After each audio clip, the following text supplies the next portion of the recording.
இன்னைக்கு பாதுஷா எப்படி செய்யலான்னு பார்க்கலாம். என்னோட சேனலை ஃபஸ்ட் டைம் பார்க்குறீங்கன்னா சப்ஸ்கிரைப் பண்ணுங்கள், பக்கத்தில் இருக்க பெல் ஐக்கானை கிளிக் பண்ணுங்கள். பாதுஷா இந்த மாதிரி நல்லா ஜூஸியாக எப்படி செய்யலான்னு பார்க்கலாம். இதுக்கு ஒரு பவுல் எடுத்துகிட்டு 1½ கப் மைதா சேர்த்துக்கலாம்.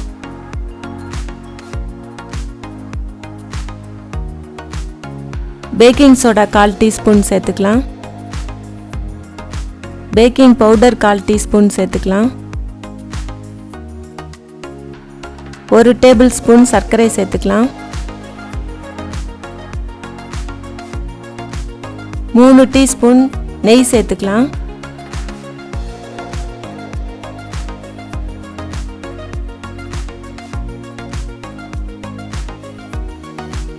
எல்லாத்தையும் சேர்த்துட்டு கையினால நல்லா மிக்ஸ் பண்ணணும்.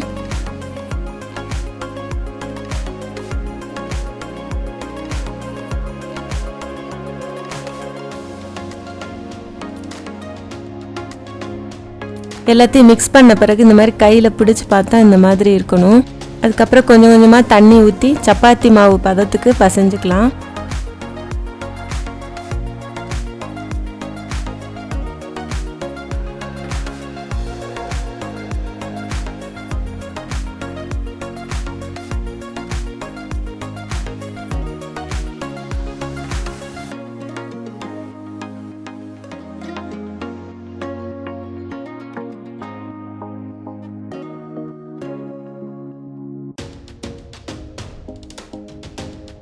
இது ஒரு 30 நிமிஷம் ஊற வச்சிடலாம். அடுப்பில் பேன் வச்சுட்டு 1½ கப் சர்க்கரை சேர்த்துக்கலாம்.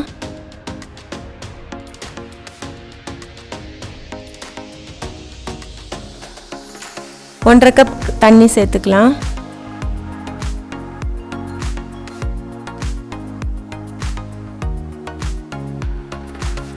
அடுப்பை ஆன் பண்ணிவிட்டு இந்த சர்க்கரையெல்லாம் கரையிற வரைக்கும் நல்லா மிக்ஸ் பண்ணணும்.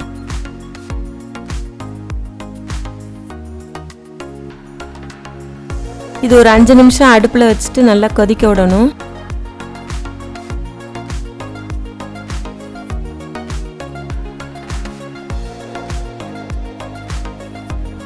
இந்த மாதிரி நல்லா கொதிச்சு வந்த பிறகு 1 டேபிள் ஸ்பூன் பால் சேர்த்துக்கலாம். இந்த மாதிரி பொங்கி வரும்போது பால் சேர்த்தோம்னா அதில் இருக்க அழுக்கெல்லாம் மேலாப்பில் வந்துடும்.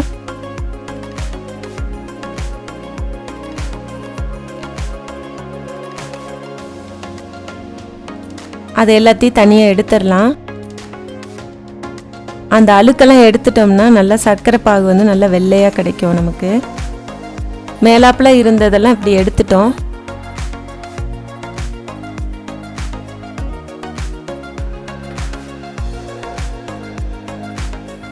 இந்த மாதிரி இருக்கணும், பிசு பிசுன்னு இருக்கணும். இதுக்கு கம்பி பதம்லாம் தேவையில்லை. ஆஃப் பண்ணுறதுக்கு முன்னாடி 1 டீஸ்பூன் ஏலக்காய் தூள் சேர்த்துக்கலாம். சேர்த்துட்டு அடுப்பை ஆஃப் பண்ணிடலாம். இது தனியாக எடுத்து வச்சுக்கலாம்.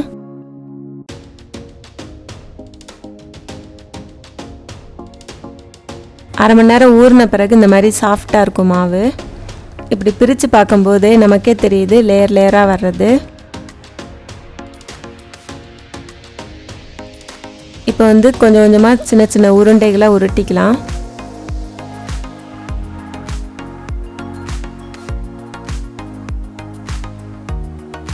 இந்த சைஸுக்கு நான் மாவு எடுத்திருக்கேன்.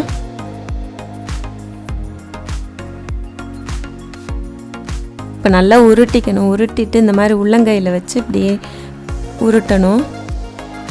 ஒரு பக்கமாகவே இந்த மாதிரி உருட்டிட்டு இந்த மாதிரி ஒரு 2 நிமிஷம் உருட்டின பிறகு கட்டை விரலை வச்சு இந்த மாதிரி ப்ரெஸ் பண்ணி விடணும்.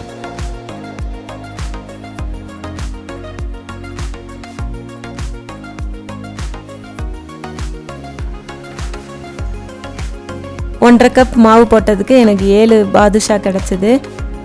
இந்த மாதிரி ரெடி பண்ணி தட்டில் எடுத்து வச்சுக்கணும்.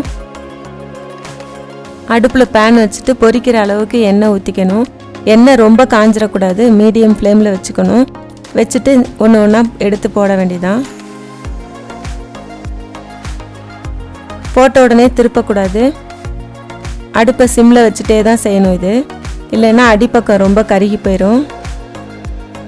ஒரு நிமிஷம் ஆனோன்னா அடுத்து திருப்பி போட்டுக்கலாம். இது அடுப்பை சிம்மில் வச்சுட்டே தான் செய்யணும். அப்போ தான் உள்ளுக்குள்ளெல்லாம் நல்லா வெந்து வரும்.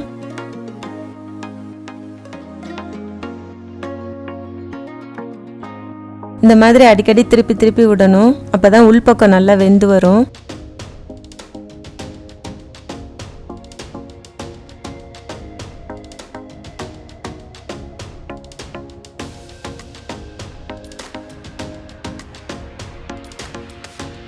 இது ஒரு 5 நிமிஷம் ஆகும் வேகிறதுக்கு.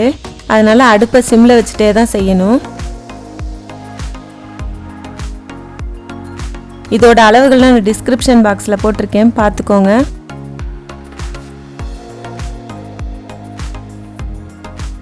நல்லா வெந்துருச்சு, எடுத்துடலாம். இது சூடாக இருக்கும்போதே நான் அந்த பாகில் போட்டுறணும். அப்போ தான் சீக்கிரம் ஊறும். பாகும் சூடாக இருக்கணும். ஆறிடுச்சுன்னா பாகை வந்து கொஞ்சம் சூடு பண்ணிக்கலாம்.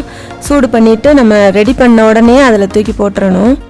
அப்போ தான் சீக்கிரம் நல்லா ஊறி வரும். போட்ட உடனே திருப்பி திருப்பி இந்த மாதிரி விடணும்.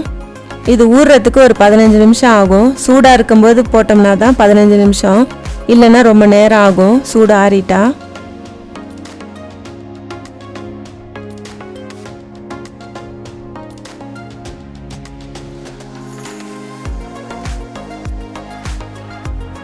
இது ரெடி ஆயிடுச்சு. இதை செஞ்சு பாருங்கள். இதை செஞ்சு பார்த்துட்டு உங்களுக்கு பிடிச்சிருந்தா லைக் பண்ணுங்கள், ஷேர் பண்ணுங்கள், என்னோட சேனலுக்கு சப்போர்ட் பண்ணுங்கள். தேங்க்யூ.